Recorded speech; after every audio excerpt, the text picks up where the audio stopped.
Hey guys, I'm Azra, and in this Lord of the Rings Rise to War video, I'm going to show you a build for Arwen. I think Arwen is a highly underestimated commander. I think she has at least 4 builds. The first build being the 3-man unit build, then a hybrid build with 2-man units and 1 elven unit, the third build being with 3 elven units, and I think that is her strongest build. I just didn't have an opportunity to check that out since I am playing in Gondor right now, but I'm going to show you all of these builds like in time. We will get there in time. We are going to start with a 3-man unit build in this video. And special thanks goes to Elserk who recommended this build, and also Shilky for reviewing it. With that being out of the way, let's get going. So let's start with a general overview. Arwen is a support typing commander, which is perfectly fine. The plus 25 into focus is perfectly fine since she has skills that scale with focus, especially her healing skill. In addition to the strong focus buff she has, she also gets 5 skill points. There are so many skills that make sense with Arwen, and this comes in handy. A quick overview of her stats will make you understand that her lowest stat is her might stat, but that's just what it is. She isn't really strong with her might. You want to push this whenever you can, but this isn't your main priority. In fact, her main priority is her focus stat. She has a lot of that, and this also makes sense because it is boosting her healing output. The more focus, the more healing she will put out. In addition to that, you also get more passive damage mitigation since that is the passive effect of focus. And then last but not least, her speed stat is exceptionally high. She won't have any speed problems whatsoever. She is outspeeding anything important mechanic wise. Item wise, I have equipped these purple items to the bottom right now, like a Carver with man strength, Yelme with melee vigor, Rapper's hood with hysteria, and a 1-out smoking pipe with sustain. But let's dive deeper about Arwen's best in slot gear in the next slide coming up right now. So on this slide we see 3 things. To the top we see the recommended build. I am at level 44 when I was screenshotting this, but don't be scared, we are respect level 5, it's not higher, and this is the build that works with 3-man units. I will be going over this in more detail in a moment, but before, let's check out the best in slot purple and golden gear. So as your best purple gear, we definitely recommend a Carver with man strength. This is giving you all the stats you need for your Arwen, like a decent amount of might, focus, fast attack for your man units, and the additional special effect,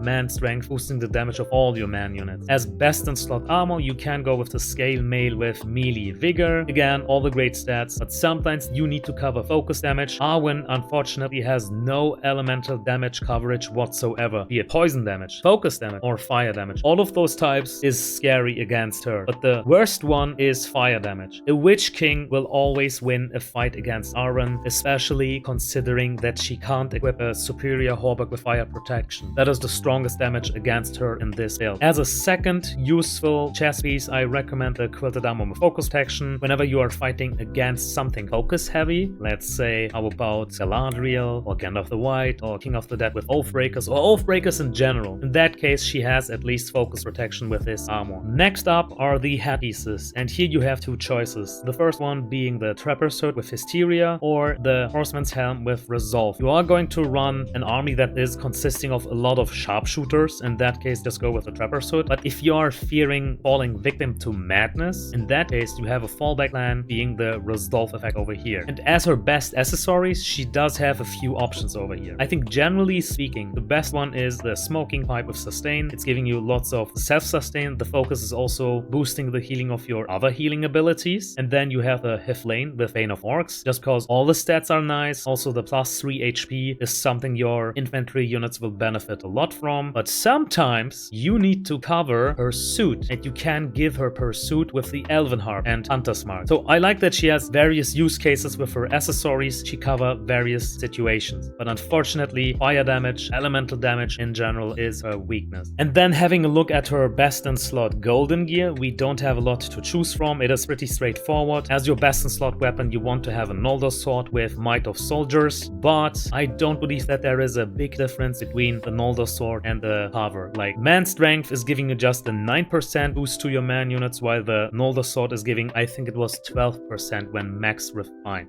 So there isn't a big difference. You are already good to go with this weapon. But you do get some benefit if we look at the chess pieces. Like the Mithril coat with tactical maneuvers is one of your best choices you have. This is going to boost your survivability by a lot, and also your healing. I think generally speaking, this fits much better in her healing build, but in this build we haven't spent a lot of ability points into healing, which is why we really aren't capitalizing on our high focus stat. That is a pity. But the minus 18% damage damage received is something we won't say no to. If you don't have the Mithril Coat, I can imagine the Blade of the Citadel being very viable. It has all the stats she needs like Might, Focus, plus defense for man units, and it has two interesting special effects. One of those being Tactical Retreat. Now this can be a hardcore counter against Reapers, and if you're fighting against Evil Side a lot, Reapers are heavily present in the meta, so this can be beneficial. If you don't have it, Fortitude of Man is also a special effect you can use as a second option. And then as a helmet piece, we have the Hunter's Guide with Aegis. You are running a 3-man unit army that is always susceptible to army madness. And with Aegis, you can at least protect your army from falling victim to madness. In addition to that, the +3 attack for your sharpshooters is just a must-have. Then we are moving over to the accessories, and I think the Carved Dragon Tooth, which is very hard to get, but is still the best in slot item for her. A very interesting special effect called Tactical Mark. With this, you have covered pursuit for the rest of your career. Like if you are an Arwen main player, Tactical Mark is the best effect you can get from this item. Followed by Blitz, which is, I think, the second best choice for her. She doesn't really have speed problems since the 15 points spent into Half Elven is giving you +30 speed for your man units anyway. But still, if you need to counter Convener commanders, Blitz versus Convener, and then the unit with more speed stat gets the priority in attacking first, so Blitz is also viable. Now let's talk why I am recommending this build for her 3-man unit. The first reason why this is the man unit build is because of the ability over here to the right. Like Respect level 5, we have Nobility. This is boosting the damage of man units by 21% when maxed out, and then you also have some burst damage mitigation in the early rounds with her R5 title maxed out. This is good to survive burst damage in general, like Gandalf the Grey. Not the Witch King. The Witch King has fire damage. You can't survive that strong fire damage with this alone. You have no high alert, you have no fire protection. Witch King's fire damage is going to burn through your thick armor. But a Convener commander such as Elrond or Gandalf the Grey, who have physical damage, well, in that case, your R5 title is just enough to survive their burst damage. And then, like, the reason why this is the 3-man unit army build is because of Half Elven. We have +30 to defense and +30 to speed for all man units, and then the rest of our points we spent into Boon to get either +20% damage mitigation or +20% physical damage boost. All of our man units deal physical damage. So let's calculate this 20% with this, and our man units are sitting on 41% damage. Alright, and then what else can we do to make this build have meaning? We can go to the bottom, invest into Coalition, because now our man units get a 75% chance to deal the highest damage possible. And I think this goes so well with the other two skills to the top, like this is boosting damage in general, and this is ensuring that we are most likely ending up dealing the max amount of damage. And then we also need to make sure that we spend at least 1 point into Cleansing Touch. There is a lot of debuffs in this game, and cleanse is always appreciated. And while we are here, why not spend 1 point into Elven Blessing? Because all of these healing skills scale with focus, and putting 1 point into it is at least giving us some healing with her high focus stat. When you still have some leftover points, you need to invest them into Parting Gift, because anything else doesn't really make sense. And there you go. Like, this is the man unit build. We have lots of physical damage buff with these two skills to the top. We have lots of speed and plus defense that is increasing our physical damage mitigation. We ensure that we deal lots of high damage. We have some cleanse and some healing along the way, and some burst healing towards the later rounds that also scales with focus. And in a moment we will see how strong this build is, but before we go over to the battle reports, let me also show you the army composition I would recommend to you guys. Arwen's army composition with her 3-man unit build is pretty straightforward. You are seeing it in front of you right now. Since I am playing in Gondor, I have access to Swan Knights, which is why you should have around 1k Swan Knights. But if you aren't playing in Gondor, instead of these units, you can just have Cataphracts, followed by 1500 Guards of Tower, followed by, like the rest of your units, you just fill in with Sharpshooters. They are going to be your main source of damage, and they have a big range between their minimum and maximum damage, which is why they benefit a lot from her skill that is giving you a 75% chance to deal maximum damage with man units. Instead of Sharpshooters, there is also a niche unit for a specific case that you can use. Instead of Sharpshooters, if you are fighting on crossings, you can replace your Sharpshooters and just invest everything else you have into Seafarers. Seafarers are very strong on crossings. They have decent stats, but above all, interesting special effects such as Finesse, where they receive 30% less damage from the enemy commander, followed by Naval Experience. When battling on crossings, these units deal 50% increased damage, and that is a lot of damage, so keep these guys in mind. They are great infantry units whenever you fight on crossings. But you will see some use cases in the battle reports, and speaking of which, it is time to jump over to the fights. Our first fight is against a Khaldoon. Let's check out the gear I am equipping right now. So in this case, I even have a Cask of Submachal with Aegis. I'm using the Hiflane with Vein of Orcs, Scalemail with Melee Vigor, and Carver with Man Strength, the recommended build. And by the way, this fight was fought on a crossing. So these units, the Seafarers, get the maximum benefit out of this talent, naval experience. And also, Finesse is active at all times. Let's see how we are doing against this Khaldoon. He has an Eastending Sphere with Fierce, Scalemail with Melee Vigor, Brutal Helmet with Red, and Bone Talisman with Evil Man Strength. He's running the old build, I see, not the new meta build with Reapers. And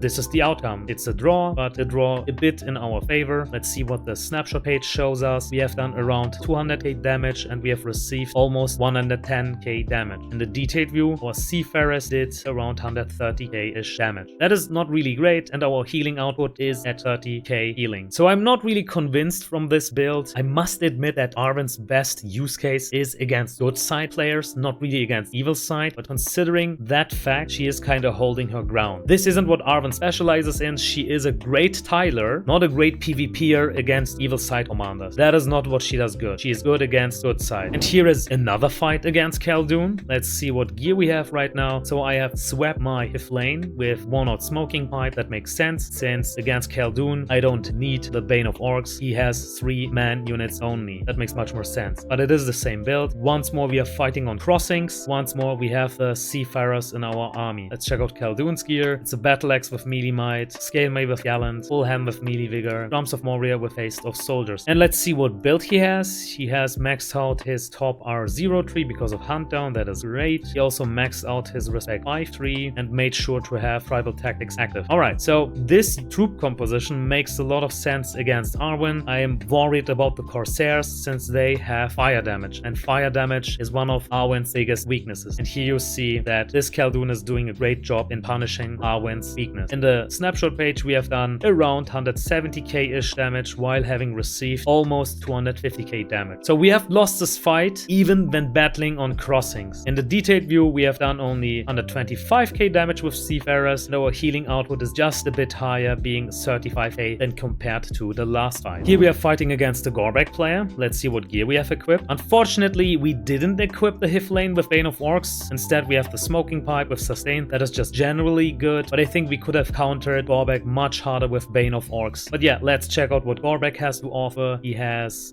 Glaives of Minas Morgul, then Superior Hauberk with Shroud, Bone Musk with Hysteria, Drums of Moria, Haste of Soldiers. And he is running the maxed out R5 tree, the damage mitigation at R3. He isn't really that high in respect level, and there is a lot of improvement with his gear. I don't really believe that we have won this fight, considering how much gear we have. Like, we have so much better gear, and he is holding his ground. So I consider this fight not a really win for Arwen. No, this is a bad draw for her. Gorbag did a great job in holding his ground. In the snapshot page, we have done almost 160k damage while having received 165k damage. Gorbag has 3 easy to conscript units, while we have like 1 T4 unit that is very expensive. From an economy standpoint, I wouldn't consider this a win. Gorbag did much better. And in the detailed view, our damage dealers did only 90k damage. Our healing output 50k in this case. Now here comes a report you don't see every day, because we are fighting a Qurwan player. Qurwan isn't really played a lot. So let's check out the gear. Still with the Smoking Pipe and Sustain. Qurwan has these items: Battle Axe with Flay, Hauberk with Fire Protection, Full Hand with Melee Vigor, Drums of Moria, Haste of Soldiers. And he has maxed out the tree where he specializes in killing man units. So this guy is being a direct counter against man and also some elven units. But we aren't scared about that. Damage received from enemy ranged units. Now this is scary. He is shutting down the sharpshooter's damage with this. And Endless Fatigue. Enemy units damage dealt -7% every round, 10 stack each round. This too is insane against our army comp. Intimidation is just a chance to stun your commander. That too is scary. So let's see what has happened. It's just a draw. He has 3 easy to conscript units, while I have T4 units hard to conscript. So economically speaking, I think I have suffered more. But anyway, let's check out the snapshot page. We have done almost 160k damage, and we have received around 180k damage. In the detailed view, again, our damage dealers couldn't really deal damage. They were shut down with the debuff Nimbleness. lots of damage got lost, and we have done only 13k-ish healing. That's very low. Remember when I said that Arwen's biggest weakness is elemental damage? This is the reason why. The Witch King is providing lots of fire damage with Alchemist. In this case, he even has Oathbreakers who provide lots of focus damage. All of their damage is focus. Yeah, it's just punching right through our thick physical armor. Let's check out what Arwen has. Smoking Pipe of Sustain. Witch King has these items. Urukai Broadsword with Pierce. Superior Hauberk with Melee Vigor. Horseman's Helm with Warding. And Shield of the White Hand, Siege of Urukai. And we are losing big times. Like, wow. Let's